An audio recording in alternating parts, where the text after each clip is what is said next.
மே மாதம் வணக்க மாதத்தின் 28வது மன்றாட்டு மாலை மிஸ்டிக்கல் ரோஸ். மறைபொருளை கொண்ட ரோஜா மலரே. ரோஜா அதன் பொருள் வனப்பும் வசீகரமும். வார்த்தைகளுக்குள் அடங்கா அன்பு பரிமாற்றத்திற்கு அடையாளமாக கொடுப்பது இம்மலரைத்தான். களிப்பு நிலை விளக்க கவிதை வரிகளில் இப்பூவுக்கு கண்டிப்பாக இடமுண்டு. குலுங்கும் ரோஜா பூக்களிடையே குத்தும் முட்களும் இருக்கும்.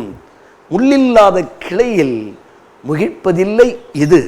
இடர்களை தாண்டித்தான் இன்பம் பெற முடியும் என்ற தத்துவத்தை மலர் தாங்கி நிற்கிறது. சிரம்பங்களுக்கு இடையிலும் பெற்ற சிறப்பினை குறிக்க நமது கலாச்சாரம் கண்டெடுத்த மலர் கண்ணை கவரும் ரோஜா. இவ்வாறு அழகு ரோஜாவின் அடையாளமான தன்மைகள் அதிகம். அன்பு, ஆனந்தம், அருமை, பெருமை என அனைத்தும் ரோஜா காட்டும் அர்த்தங்கள்.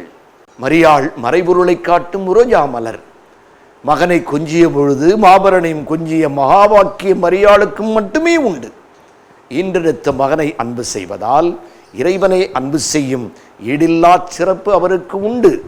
பேருலகம் படைத்த கடவுளின் தாய், பெண்களுக்குள் ஆசீர்வதிக்கப்பட்டவர் என்ற பெருமையும் பேரின்பமும் மரியாளை சாரும். ஆயினும் வியாகுல முட்களை விசுவாசத்தால் அனுபவிப்பதாலே இறைவனோடு இணைந்திருக்கும் இணையில்லா இன்பத்தை துய்த்தார்.